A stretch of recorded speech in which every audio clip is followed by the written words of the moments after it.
The Man with the Pale Eyes by Guy de Maupassant. Monsieur Pierre Eginor de Varnes, the examining magistrate, was the exact opposite of a practical joker. He was dignity, staidness, correctness personified. As a sedate man, he was quite incapable of being guilty, even in his dreams, of anything resembling a practical joke, however remotely. I know nobody to whom he could be compared, unless it be the present president of the French Republic. I think it is useless to carry the analogy any further, and having said thus much, it will be easily understood that a cold shiver passed through me when Monsieur Pierre Eginor de Varnes did me the honor of sending a lady to await on me. At about 8 o'clock, one morning last winter, as he was leaving the house to go to the Palais de Justice, his footman handed him a card, on which was printed, Dr. James Ferdinand, member of the Academy of Medicine, Port-au-Prince, Chevalier of the Legion of Honor. At the bottom of the card there was written in pencil, from Lady Fraudra. Monsieur de Varnes knew the lady very well, who was a very agreeable Creole from Haiti, and whom he had met in many drawing-rooms, and, on the other hand, though the doctor's name did not awaken any recollections in him, his quality and titles alone required that he should grant him an interview, however short it might be. Therefore, although he was in a hurry to get out, Monsieur de Varnes told the footman to show in his early visitor, but to tell him beforehand that his master was much pressed for time, as he had to go to the law courts. When the doctor came in spite of his usual imperturbability, he could not restrain a movement of surprise, for the doctor presented that strange anomaly of being a Negro of the purest, blackest type, with the eyes of a white man, of a man from the north, pale, cold, clear, blue eyes. And his surprise increased, when, after a few words of excuse for his untimely visit, he added, with an enigmatical smile, "My eyes surprise you, do they not? I was sure that they would, and, to tell you the truth, I came here in order that you might look at them well, and never forget them." His smile, and his words, even more than his smile, seemed to be those of a madman. He spoke very softly, with that childish, lisping voice, which is peculiar to Negroes, and his mysterious, almost menacing words, consequently, sounded all the more as if they were uttered at random by a man bereft of his reason. But his looks, the looks of those pale, cold, clear, blue eyes, were certainly not those of a madman. They clearly expressed menace, yes, menace, as well as irony, and, above all, implacable ferocity, and their glance was like a flash of lightning, which one could never forget. I have seen, Monsieur de Varnes used to say, when speaking about it, the looks of many murderers, but in none of them have I ever observed such a depth of crime, and of impudent security in crime. And this impression was so strong, that Monsieur de Varnes thought that he was the sport of some hallucination, especially as when he spoke about his eyes, the doctor continued with a smile, and in his most childish accents, "Of course, monsieur, you cannot understand what I am saying to you, and I must beg your pardon for it.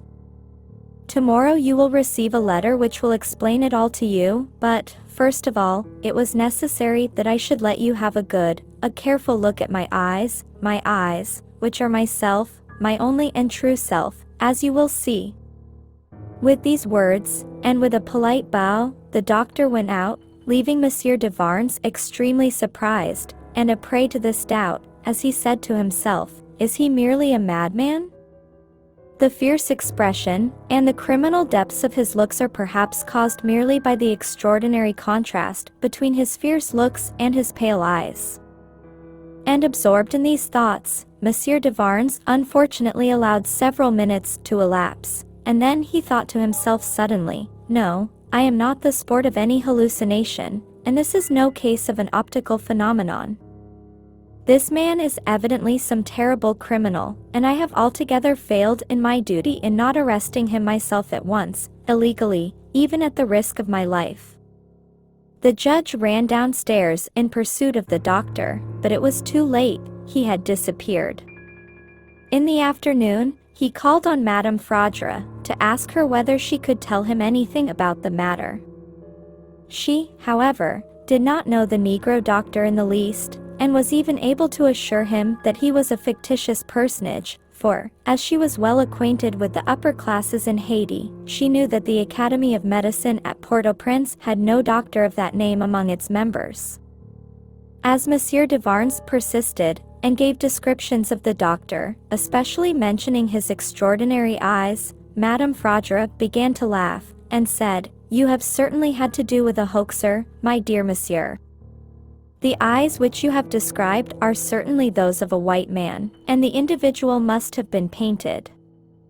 On thinking it over, Monsieur de Varnes remembered that the doctor had nothing of the Negro about him, but his black skin, his woolly hair and beard, and his way of speaking, which was easily imitated, but nothing of the Negro, not even the characteristic, undulating walk.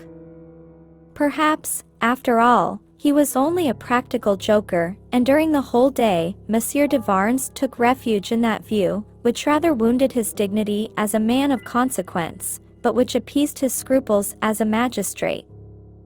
The next day, he received the promised letter, which was written, as well as addressed, in letters cut out of the newspapers. It was as follows: "Monsieur, Dr. James Ferdinand does not exist, but the man whose eyes you saw does, and you will certainly recognize his eyes.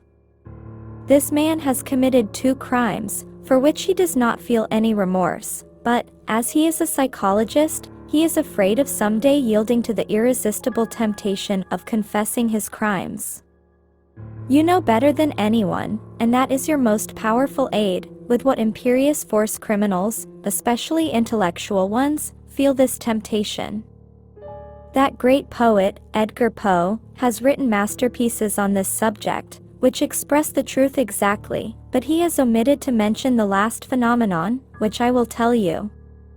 Yes, I, a criminal, feel a terrible wish for somebody to know of my crimes, and when this requirement is satisfied, my secret has been revealed to a confidant, I shall be tranquil for the future, and be freed from this demon of perversity, which only tempts us once.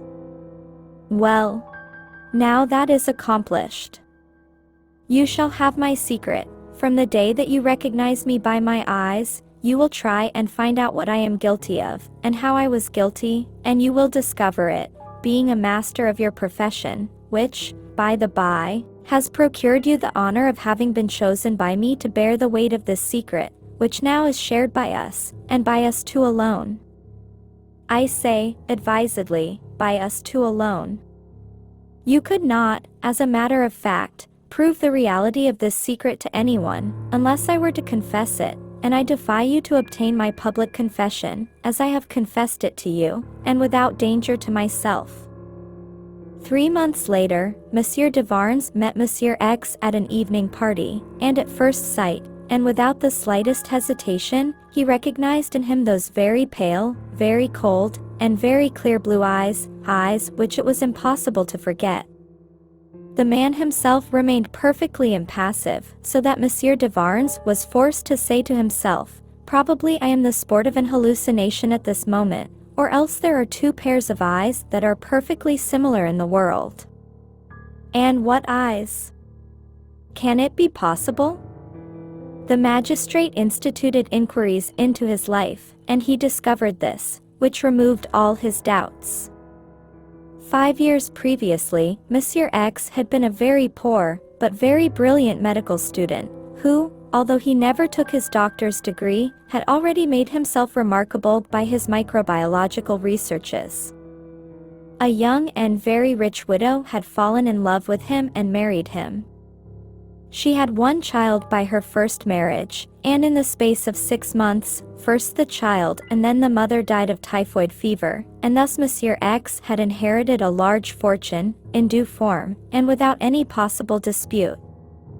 Everybody said that he had attended to the 2 patients with the utmost devotion. Now, were these 2 deaths the 2 crimes mentioned in his letter?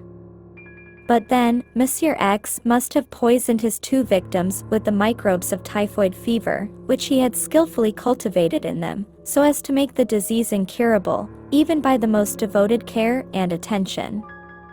Why not? Do you believe it? I asked Monsieur de Varnes. Absolutely, he replied. And the most terrible thing about it is that the villain is right when he defies me to force him to confess his crime publicly, for I see no means of obtaining a confession, none whatever. For a moment, I thought of magnetism, but who could magnetize that man with those pale, cold, bright eyes? With such eyes, he would force the magnetizer to denounce himself as the culprit. And then he said, with a deep sigh, "Ah, formerly there was something good about justice." And when he saw my inquiring looks, he added in a firm and perfectly convinced voice, "Formerly, justice had torture at its command." Upon my word, I replied, with all an author's unconscious and simple egotism, it is quite certain that without the torture, this strange tale will have no conclusion, and that is very unfortunate, as far as regards the story I intended to make out of it.